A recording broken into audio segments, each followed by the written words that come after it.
What's up, guys? And ladies. Right now I'm in Mui Ne, Vietnam, which is a small beach town a little bit north of Saigon. I just came here to kind of get out of the city for a little while, and I was really shocked to see like the contrast compared to how it is normally.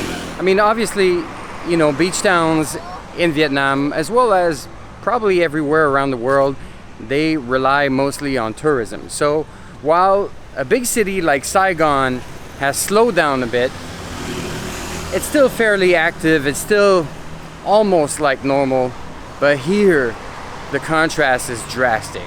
I mean, you still have cars and motorbikes going by, but this place feels like a ghost town compared to what it usually is. Right now it's Saturday night, around 7 p.m. Around this time, on the weekend, it should be jam-packed. The few times I've been here before, on the weekend, around dinner time, it's full of people walking on the sidewalk. On the street, the traffic is really dense. It's not like an occasional motorbike or car going by. And all the restaurants and bars, they're all jam-packed, full of people. People are going from a place to another. But now it's really different. And the contrast is really radical, even when you arrive during the day. When I first arrived here and I walked on the main street that goes along the beach, it's dead. Most of the shops are closed. Some of the shops are still open, but you wonder if they are open because there's nobody in the store and the staff is just like kind of sitting back, not really expecting anyone. It's really a strange sight because not only some of the shops are closed or barely, you know, running, some other places have been completely destroyed. I guess some owners or some landlords have decided to use this downtime to kind of rebuild, you know, because if it's always busy, it's hard to say no to some business for a couple of months just to build a new building, a new restaurant, a new kitchen or whatever. So I've seen a lot of places like half destroyed, completely broken open. It looks like ruins. It looks abandoned. I don't know. I mean, it's kind of hard to explain like how strange it is, how unexpected it is, because I mean, if any of you have been to like small beach towns pretty much anywhere in the world, it's always like a very festive atmosphere. It's always very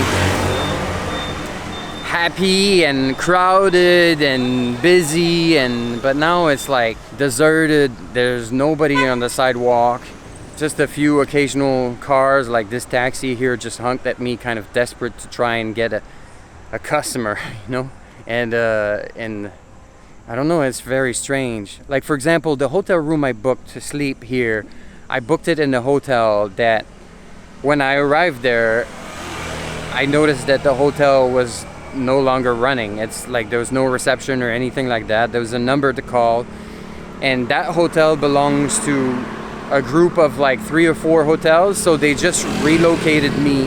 And I think they're doing that. They're relocating pretty much anyone booking in different hotels. They're relocating every customers into one hotel to save costs on like electricity and staff and everything like that. So my room, I was kind of upgraded to a better hotel just because they can't really run the one I booked.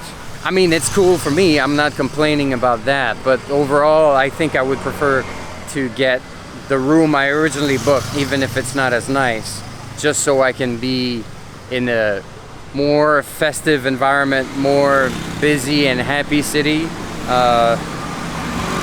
It feels a bit depressing, to be honest. Some of the business owners, you kind of wonder, how do they keep running? Like, how is that sustainable at this point? It's very strange, you know. You go through the streets, whether you go during the day or at night, you see a lot of businesses that have their metal curtain down and the neon or the front sign is turned off. It's very strange.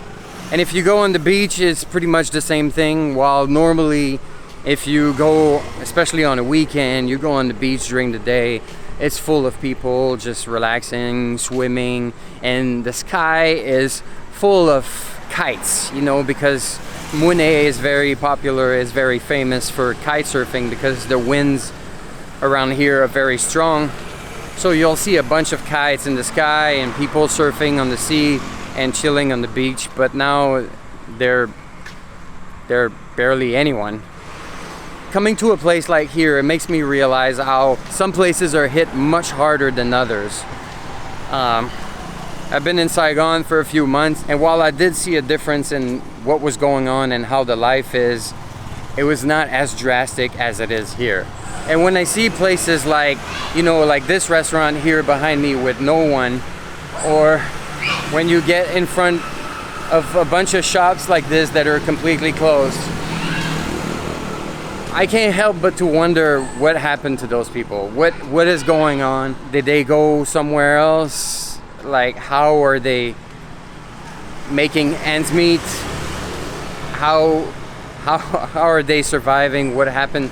What's happening with their family? And obviously, I mean, this kind of situation is touching so many people around the world, but I'm here now and I'm witnessing it firsthand here at this moment. Like, the number of businesses that are completely closed or barely running, like this place here behind me. I mean, they keep the light open, they keep, I don't know, I can't even tell if it's shut down and they just keep a light open for safety, or they keep a light open hoping someone would stop and get a drink or get some food. I can't even tell. It's so dead. It's so strange to see this.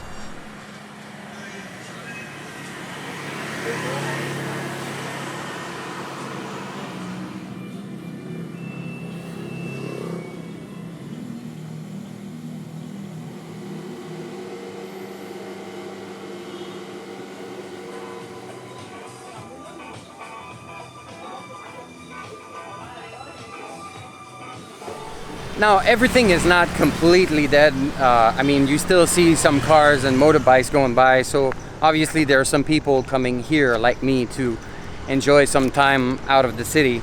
And some businesses are probably able to make some profit during this time. But even like the most popular areas, like the really busy areas where usually it's like full of people, mostly like seafood restaurants and stuff like that around this time on a Saturday night.